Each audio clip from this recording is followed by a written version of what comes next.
Astaghfirullah.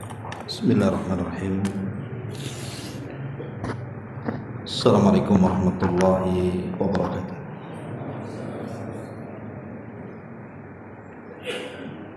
Alhamdulillah wassalatu wassalamu ala Rasulillah wa ala alihi wa sahbihi wa mawalah wa la hawla wa la quwwata illa billahi wa ba'd. Alhamdulillah, segala puja dan puji hanya milik Allah Jalla fi'ula. Salawat dan juga salam kita hadiahkan kepada Rasul kita Nabi besar Muhammad sallallahu alaihi wa ala alihi wasallam. Kita lanjutkan kembali kajian kitab Tauhid dan kita masuk pada bab ma jaa anna sababa kufri bani Adam wa tarkihim dinahum huwal ghuluw fi salihin. Bab apa-apa yang datang dari Al-Quran dan Sunnah Nabi tentang sebab kekufuran Bani Adam dan meninggalkan agama mereka disebabkan karena mereka ghulu, terlampau berlebihan terhadap orang-orang soleh. Dalam bab ini pengarang menyebutkan beberapa dalil dari Al-Quran dan juga Sunnah serta beberapa perkataan salaf. Di antaranya wa qaulullahi ta'ala ya ahlal kitabi la taghlu fi dinikum wa la taqulu 'ala Allahi illal haq. Wahai orang-orang yang diberikan kitab, maksudnya Yahudi dan Nasrani, janganlah kalian melampaui batas dalam agama kalian, dan janganlah kalian mengatakan terhadap Allah kecuali kebenaran. Wa fi sahihaini an Ibni Abbasin radhiyallahu anhuma fi qaulillahi ta'ala wa qalu la tadharunna alihatakum wa la tadharunna waddan wa la suwa'an wa la yaghutha wa ya'uqa wa nasra. Qala hadhihi asma'u rijalin salihin min qaumi nuhin falamma halaku awha syaitan ila qaumihim aninsibu ila majalisihim allati kanu yajlisuna fiha ansabah wasammuha bi asma'ihim fafa'alu walam tu'bad hatta idha halaka ulaik wa nusiyal ilmu ubidah. Juga disebutkan di dalam Sahihaini, dua kitab sahih Bukhari Muslim, dari Abdullah ibn Abbas radhiyallahu anhuma, beliau menjelaskan tentang firman Allah Subhanahu wa taala surah Nuh ayat 23. Dan mereka kaum Nuh berkata, janganlah sekali-kali kalian meninggalkan penyembahan terhadap tuhan-tuhan kalian, dan jangan pula sekali-kali kalian meninggalkan penyembahan Wad, Suwa', Yaghus, Ya'uq maupun Nasr. Kata Abdullah ibn Abbas radhiyallahu anhuma, ini adalah nama-nama orang saleh dari kaum Nabi Nuh.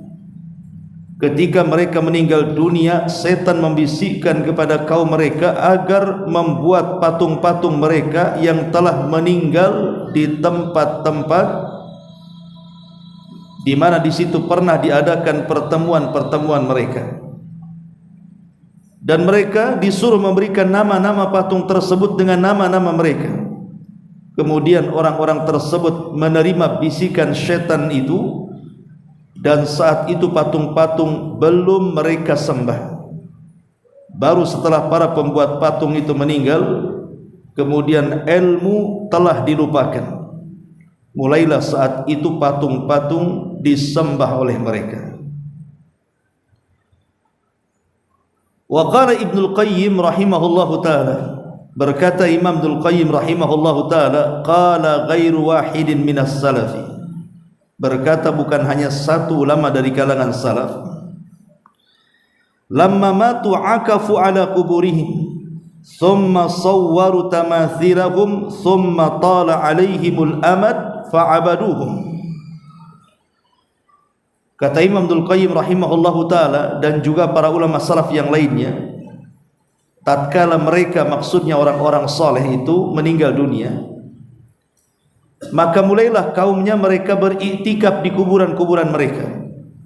Kemudian mereka membentuk dalam bentuk patung. Kemudian dengan berlalunya zaman mereka pun menyembah patung itu. Wa qala Rasulullah, wa qala Umar, dan berkata Umar, anna Rasulullah sallallahu alaihi wasallam qala, bahwa Rasul sallallahu alaihi wasallam bersabda, la tutruni kama ataratin nasara Isa ibn Maryam, innama ana abdun faqulu Abdullah wa rasul. Janganlah kalian memujiku seperti orang-orang Nasrani memuji Isa bin Maryam. Saya hanyalah hamba Allah, katakanlah hamba Allah dan Rasulnya. Wa qala Rasulullah sallallahu alaihi wasallam, iyyakum wal ghulu fa innama ahlaka man kana qablakum al ghulu. Kata Nabi sallallahu alaihi wasallam, hati-hati kalian, jangan sampai kalian melampaui batas, karena hancurnya umat sebelum kalian gara-gara mereka melampaui batas. Wali Muslimin, dan juga menurut Imam Muslim, Nabi sallallahu alaihi wasallam mengatakan dari Abdullah ibn Mas'ud radhiyallahu anhu, halakal mutanatti'una qalaha thalathan, binasalah orang-orang yang bersikap berlebihan. Beliau mengulang 3 kali ucapan ini. Baik. Ma'asyiral muslimin wal muslimat rahimani wa rahimakumullah. Bab ini Asy-Syaikh ingin menjelaskan kepada kita tentang bahaya orang yang melampaui batas dalam agama. Karena agama Islam ini sudah sempurna, tidak boleh melampaui dari yang sudah ditetapkan dalam Al-Quran dan Sunnah.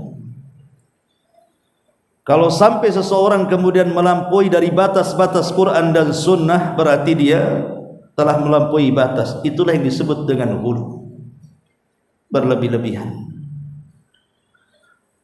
Makanya disebutkan ketika Nabi SAW memerintahkan sahabat untuk mengambil beberapa kerikil saat melakukan manasik haji untuk melempar jumrah,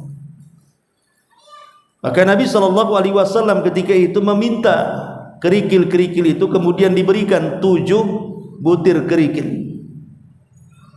Maka Nabi SAW mengatakan, mithlu hadhihi tarmun, seperti inilah kerikil-kerikil yang harus kalian lempar. Kemudian Nabi SAW mengatakan hadis yang tadi, karena hancurnya umat sebelum kalian itu karena kalian melampaui batas terhadap agama kalian. Jadi Nabi SAW berikan contoh jangan sampai melampaui batas. Makanya lihat dalam hampir semua ibadah Nabi SAW meminta kepada kita untuk melakukan ibadah itu sesuai dengan yang dicontohkan saja. Seperti Rasul mengatakan dalam bab salat, Rasul mengatakan sallu kama ra'aitumuni usalli, salatlah kalian sebagaimana kalian melihat aku salat. Atau dalam bab haji Rasul mengatakan khudhu anni manasikakum, hajilah kalian seperti manasik yang kuajarkan kepada kalian. Dan Utsman bin Affan radhiyallahu anhu ketika berwudu kemudian mengatakan di hadapan sahabat yang lainnya, seperti inilah wudu Nabi SAW tanpa menambah dan mengurang. Dari sini kita tahu bahwa tambahan-tambahan dalam syariat itu dianggap ghulu, dianggap melampaui batas, dan itu sangat tercela. Lah pengarang di sini Asy-Syaikh mengatakan bahwa tentang bab ini beliau menukilkan firman Allah Subhanahu wa taala celaan kepada ahli kitab, maksudnya Yahudi dan Nasrani. Beliau mengatakan wa qaulullahi ta'ala, dan firman Allah Subhanahu wa taala, ya ahlal kitab la taghlu fi dinikum wa la taqulu 'ala Allah illal haq. Wahai ahli kitab, maksudnya Yahudi dan Nasrani, janganlah kalian melampaui batas dalam agama kalian. Kita tahu bahwa Yahudi ghulu terhadap siapa? Terhadap Uzair, nabi mereka. Mereka menganggap Uzair itu anak Tuhan. Alasannya sederhana, karena Uzair hafal Taurat, sementara Musa tidak hafal. Musa itu kalau membaca Taurat masih memegang papan, tetapi Uzair ini ketika membaca Taurat dia keluar dari hafalannya, sehingga orang-orang Yahudi menganggap bahwa Uzair ini di atas Nabi Musa, dan dia dikatakan ibnullah, anak daripada Allah Subhanahu wa taala. Padahal orang Islam banyak yang hafal Quran kan, anak-anak kecil aja hafal Quran, tapi tidak dikatakan ibnullah, anak Allah. Adapun kemudian melampaui batasnya orang-orang Nasrani karena menganggap Isa juga anak Tuhan, bahkan lebih daripada itu. Isa satu di antara tiga Tuhan, bahkan yang ekstrim mengatakan Isa adalah Tuhan. Makanya Nabi SAW mengatakan la tuturuni kama ataratin nasara Isa na Maryam, jangan kalian memujiku seperti orang-orang Nasrani memuji Isa bin Maryam. Innama ana abdun faqulu abdullahi wa rasul, saya ini hamba, sama dengan kalian katakan hamba Allah dan Rasulnya. Maknanya abdun fala yu'bad wa rasulun fala yukadzab, hamba tidak boleh disembah, tapi karena dia Rasul maka jangan pernah didustakan. Ma'asyiral muslimin wal muslimat rahimakumullah. Kemudian pengarang menukilkan tentang kisah berhala-berhala di zaman Nabi Nuh. Disebutkan di dalam Sahihaini Bukhari dan Muslim dari Abdullah ibn Abbas radhiyallahu anhuma, Allah Subhanahu wa taala berfirman dalam surah Nuh ayat 23 ini, wa qalu, siapa yang berkata di sini? Kaumnya Nuh. Ketika Nuh mengajak kepada kaumnya untuk mentauhidkan Allah dan menjauhi sesembahan selain daripada Allah Azza wa Jalla, mereka pun menolak dan mengatakan la tadharunna alihatakum, jangan tinggalkan Tuhan-Tuhan kalian, tetap kalian sembah, jangan pedulikan dakwahnya Nuh. Wala tadharunna waddan wala suwa'an wala yaghutsa wa ya'uqa wa nasra, begitu juga jangan pernah kalian tinggalkan Tuhan-Tuhan kalian, baik itu Wad, Suwa, Yaghus, Ya'uq ataupun Nasr. Kemudian Abdullah ibn Abbas menjelaskan siapa itu Wad, Suwa, Yaghus, Ya'uq dan Nasr itu.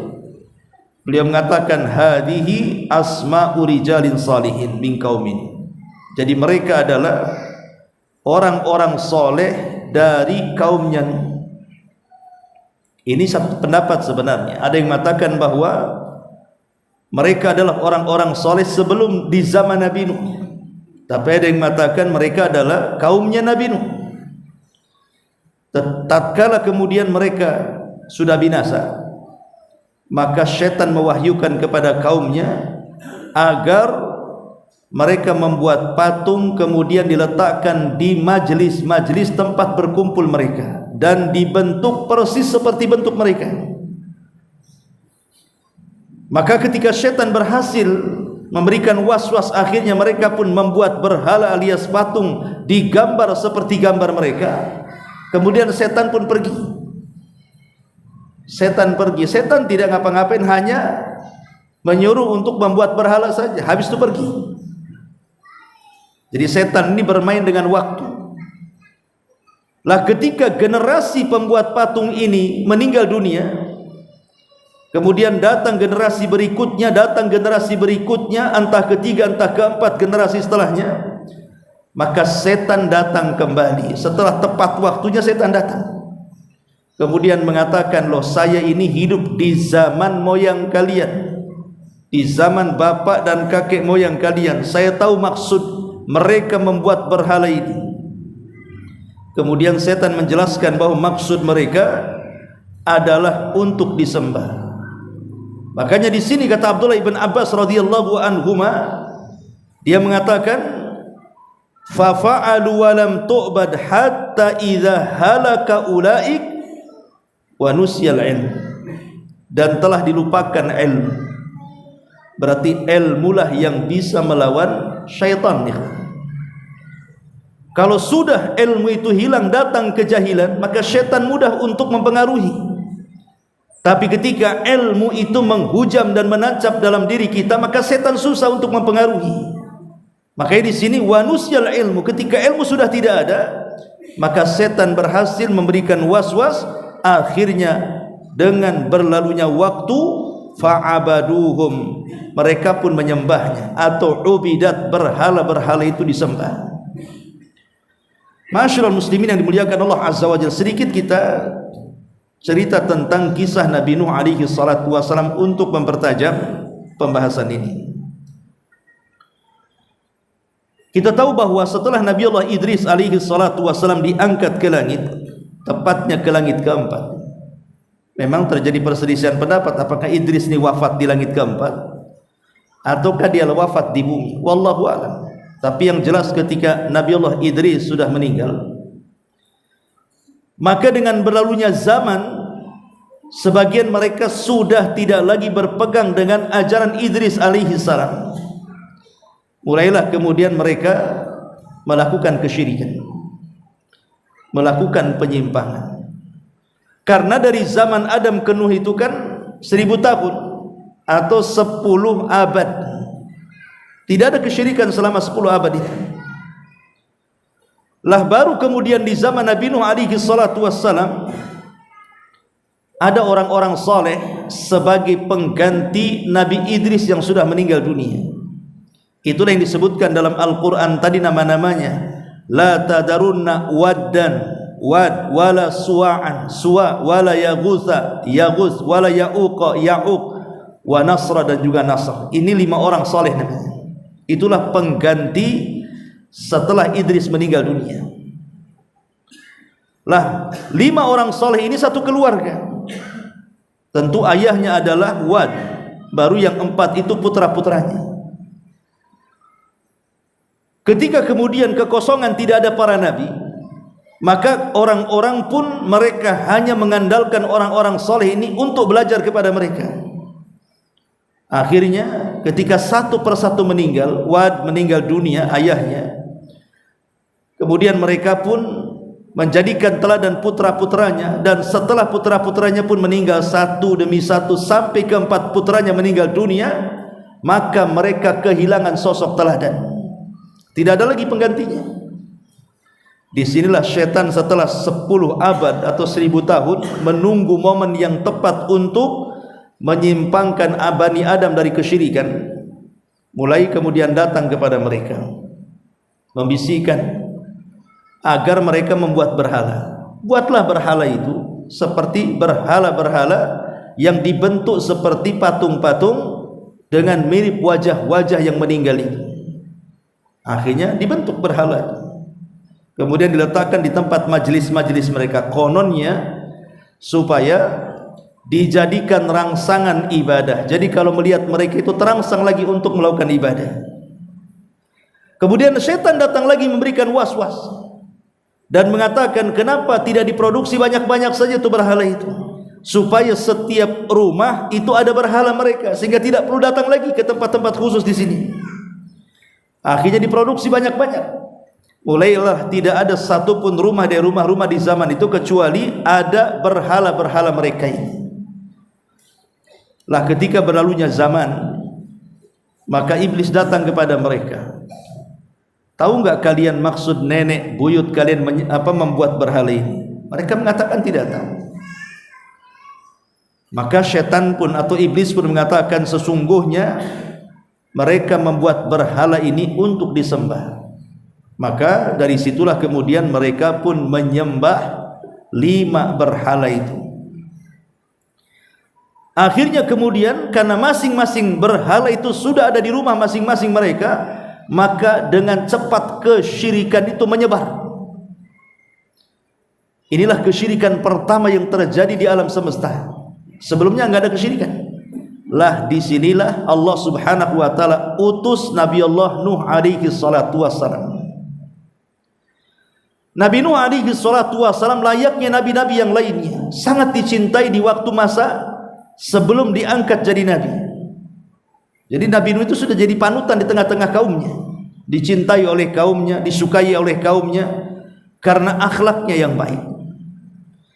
Tapi setelah Nabi Nuh alaihi salatu wassalam diangkat menjadi nabi dan rasul, mulailah terjadi penentangan luar biasa, bukan hanya dari kaumnya sampai kepada keluarganya. Istri dan satu anaknya pun menentang. Kanaan menentang, tidak mau mengikuti dakwah Nabi Nuh alaihi salatu wassalam. Padahal kalau antum baca surah Nuh itu, Nabi Nuh alaihi salatu wassalam itu mendakwai kaumnya itu luar biasa loh.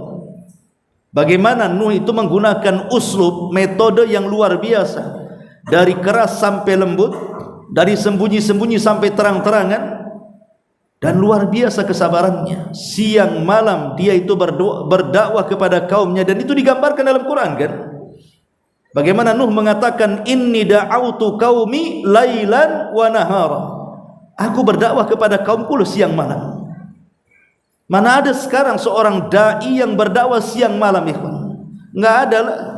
Saya aja jadwal di sini seminggu sekali. Siang malam enggak mungkin antum datang kemari. Enggak yakin juga. Seminggu sekali kadang datang kadang enggak. Siang malam pula datang ke sini ngaji. Tapi Nuh alaihi salatu wassalam tidak pernah putus asa. Betul-betul mengajak kaumnya. Walaupun dijelaskan dalam surah Nuh itu bagaimana kemudian kaumnya itu menutup wajahnya dan menutup kedua telinganya, kemudian membuat bising kalau Nuh sedang ngomong ikut ngomong. Coba seandainya saya ngisi kajian di sini, tiba-tiba telinga antum disumpal sama handset, kemudian wajahnya ditutup, kemudian ketika saya bicara antum ngobrol, kira-kira betah nggak Ustadz ngisi di sini? Resign jadi Ustadz di sini. Buat apa ngadapi orang kayak gini coba? Tapi Nuh itu sabarnya luar biasa, tetap aja dia berdakwah walaupun tidak ada pengikutnya. Tetapi luar biasa Nuh alaihi salatu wassalam, bagaimana beliau memberikan contoh kepada setiap para duat untuk tidak putus asa dalam berdakwah. Ma'asyiral muslimin yang dimuliakan Allah Subhanahu wa taala, kita tahu Nuh ini diangkat menjadi nabi dan rasul. Sebutkan oleh ahli sejarah, ketika Jibril datang kepada Nuh alaihi salam, usia Nuh itu ada yang mengatakan 40 tahun, ada yang mengatakan 50 tahun. Beliau diangkat menjadi nabi dan rasul di sebuah kerajaan yang disebutkan oleh ahli sejarah, nama rajanya adalah Duramsil bin Fumail bin Jaiz bin Qabil ibn Adam. Jadi Duraimil ini ataupun Duraimsil bahasa Arabnya itu raja yang berkuasa di zaman itu. Jadi ketika kemudian mendapatkan informasi di sebuah tempat bahwa banyak kegaduhan akibat dakwah Nuh alaihi salatu wassalam, murka dia. Karena murkanya, maka dia mengutus seseorang untuk menangkapnya, kemudian menyiksanya. Ya, bagaimanapun nabi-nabi dan rasul kurang lebih sajalah apa yang mereka hadapi, seperti yang dihadapi Nabi SAW dari tekanan, intimidasi, penyiksaan dan macam-macam itu juga sudah dialami oleh para nabi, termasuk Nabi Nuh alaihi salatu wassalam. Yang lebih parah adalah ketika Raja Duramsil ibn Fumail ini meninggal dunia, kemudian digantikan oleh putranya namanya Tubayyin bin Duramsil. Tubayyin ini atau Nufailin atau ada berapa nama, tapi yang jelas bahwa anaknya jauh lebih kejam dibandingkan ayahnya. Jadi betul-betul menyiksa Nabi Nuh sampai dijelaskan di dalam tarikh yang dikarang oleh Imam Ibnu Athir, yang dinukilkan oleh Ibnu Ishaq dan yang lainnya. Beliau mengatakan, inna qauma Nuhin kanu yabtishuna bihi fayakhnaqunahu hatta yughsha alaihi. Sesungguhnya kaum Nuh itu sangat menyiksa Nabi Nuh alaihi salatu wasalam sampai satu hari mereka mencekik Nabi Nuh alaihi salam sampai pingsan. Fa idza afaqa, apabila Nuh sadar dari pingsannya, qala, dia mengatakan, Allahumma gfirli wa liqaumi, ya Allah ampuni dosa-dosaku dan dosa-dosa kaumku.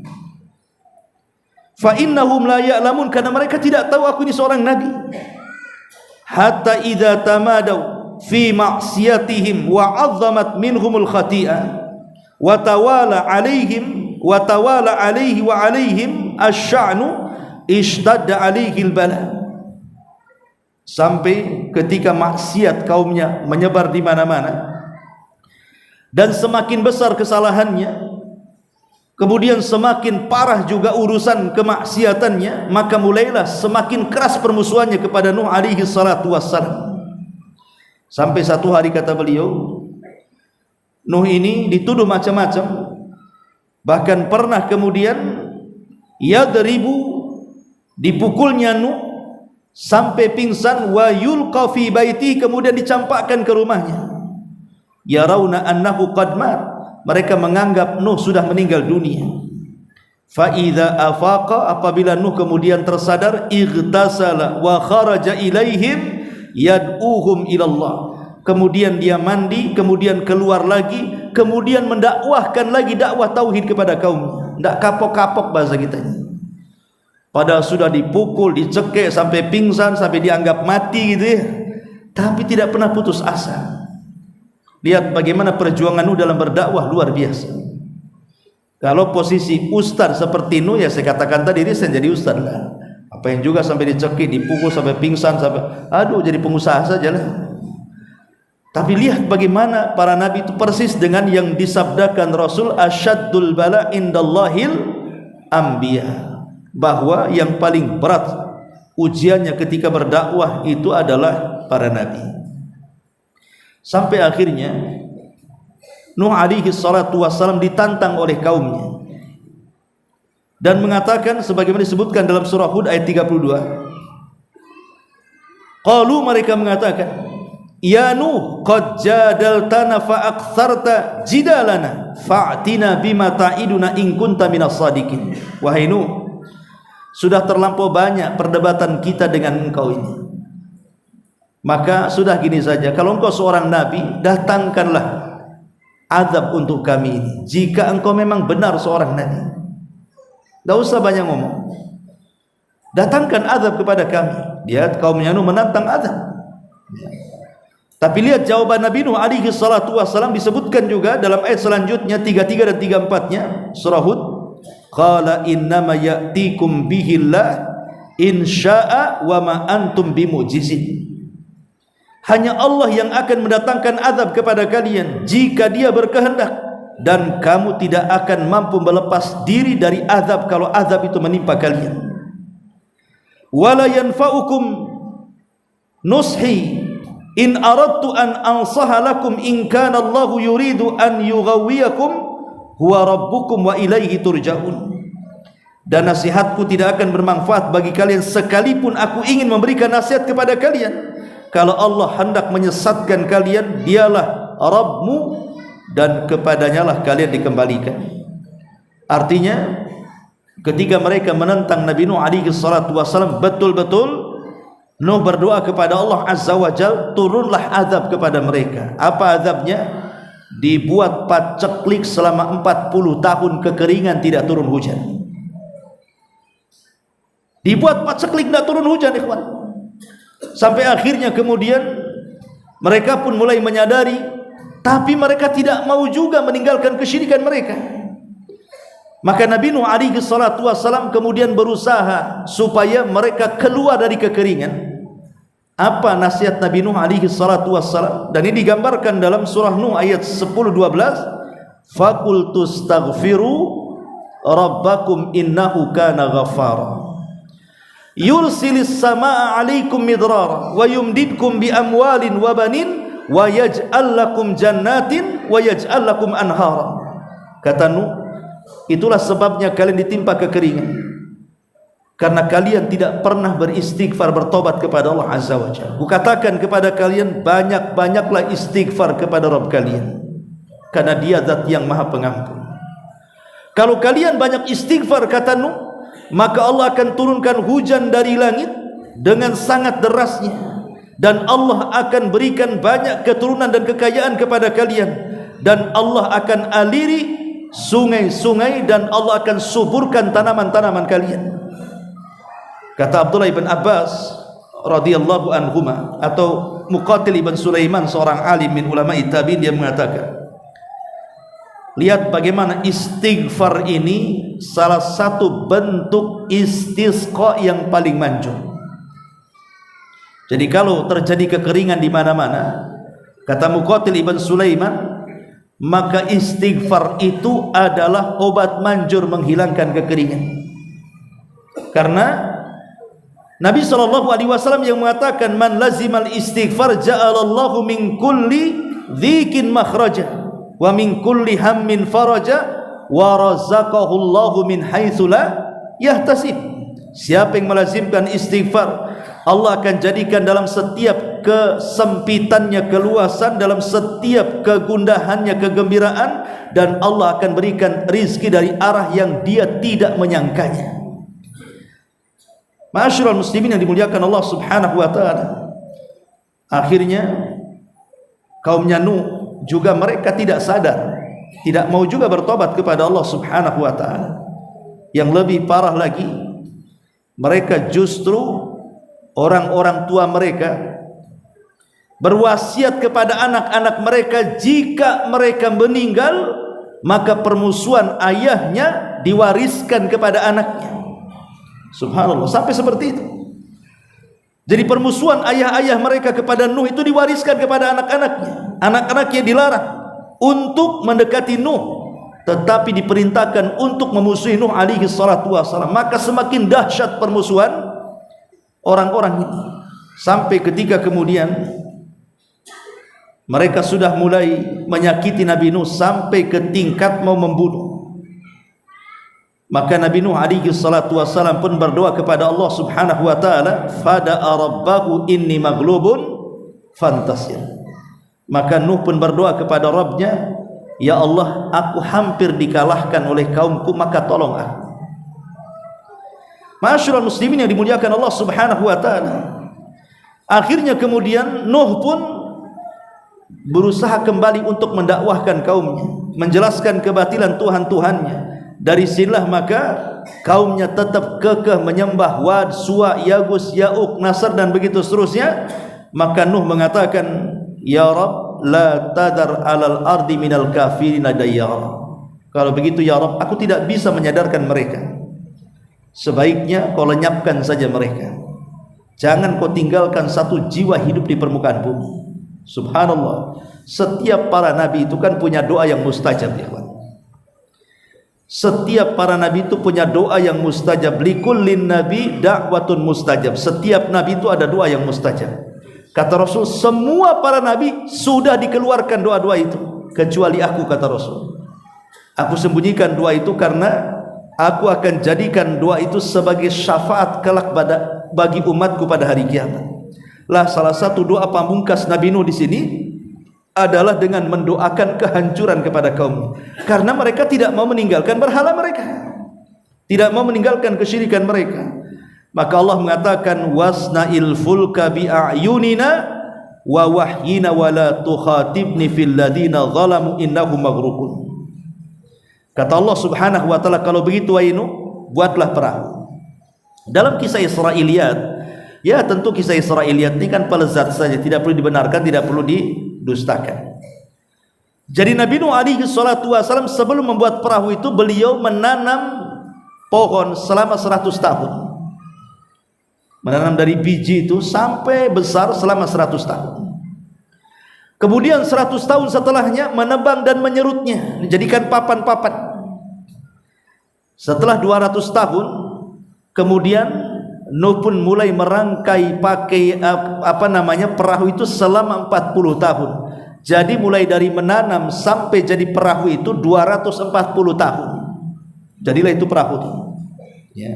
Dan Allah mengatakan wasna'il fulka bi'ayunina wa wahyina, buatlah kapal sesuai dengan arahan kami dan perintah wahyu dari kami. Jangan engkau pedulikan orang-orang yang zalim kepadamu, karena mereka akan ditenggelamkan, kata Allah. Innahum mughraqun, mereka akan ditenggelamkan. Maka Nuh pun ya fokus saja buat perahu. Sampai apabila kaumnya melewati Nuh yang sedang bekerja membuat perahu itu, apa kata mereka? Mereka mengatakan, ya Nuh, dulu engkau ngaku seorang nabi, kenapa pula sekarang jadi tukang kayu? Katanya, mana kenabianmu? Kau sudah sibuk jadi tukang kayu, katanya. Jadi kaumnya terus mengejek Nabi Nuh alaihi salatu wassalam. Tapi Nuh sudah Allah katakan, wala tukhatibni fil ladzina zalamu innahum mughraqun. Jangan kau bicarakan lagi tentang orang-orang zalim itu. Biarkan mereka bicara, karena mereka kaum yang akan ditenggelamkan. Makanya kemudian Allah Subhanahu wa taala mengatakan dalam surah Hud ayat 40-nya, hatta idza jaa amruna wa farat tanur qul nahmil fiha min kulli zawjayn itsnaini wa ahlaka illa man sabaqa alaihi alqawlu wa man amana wa ma amana ma'ahu illa qalilun. Ketika sudah sampai perintah kami dan telah menyala api dalam tungku itu. Ada yang mengatakan maksudnya menyala tungku itu mesin perahunya. Di zaman itu pakai bukan pakai mesin, tapi tetap pakai pembakaran. Kemudian Allah katakan, bawalah setiap binatang yang berpasang-pasangan itu ke dalam perahu. Ada sebuah asar yang mengatakan, ketika kalajengking dan ular itu hendak naik, dilarang oleh Nuh, karena dua binatang ini kan membahayakan, tidak boleh naik. Ya, tidak boleh naik ular dan kalajengking. Tetapi setelah kemudian bernegosiasi, akhirnya boleh naik pula. Menunjukkan Nuh paham juga bahasa binatang, bahasa kalajengking dan bahasa ular itu.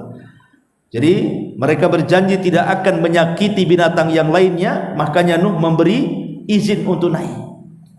Sebenarnya banyak kisah-kisah yang ya sebenarnya kisah makdzub, kisah-kisah yang maudhu, tapi banyak dikisahkan. Kalau sedang mengkisahkan kisah Nabi Nuh ini, kadang-kadang ada kisah-kisah yang aneh-aneh, tapi kita mencukupkan dengan Quran dan Sunnah saja. Seperti umpamanya ketika tikus itu dalam perahu Nuh itu selalu mencuri makanan, Akhirnya kemudian Nuh berdoa kepada Allah Subhanahu wa taala supaya tikus ini dihilangkan. Kalau zaman sekarang kan banyak perangkap-perangkap tikus kan. Dalam perahu cemana Nuh itu memerangkap tikus kan. Akhirnya diusaplah wajah harimau itu, bersin dia. Dari lubang hidungnya keluar kucing. Itulah kisahnya Tom and Jerry itu. Ini nggak jelas ini kan. Kisah-kisah seperti ini nggak perlulah dipercaya. Ini kan bagian kisah-kisah khurafat. Intinya bahwa akhirnya setelah kemudian mereka naik, perahu pun berlayar. Maka akhirnya Nuh ketika itu melihat ada Kan'an putranya, itu menjauh dari kaumnya, berusaha mendekati supaya naik kan gitu, tapi tidak mau naik. Subhanallah, hidayah itu memang milik Allah. Dalam kondisi jelas-jelas mau mati, mau tenggelam sendiri, tidak mau si Kan'an itu naik ke perahu Nuh, padahal sudah ditawarkan.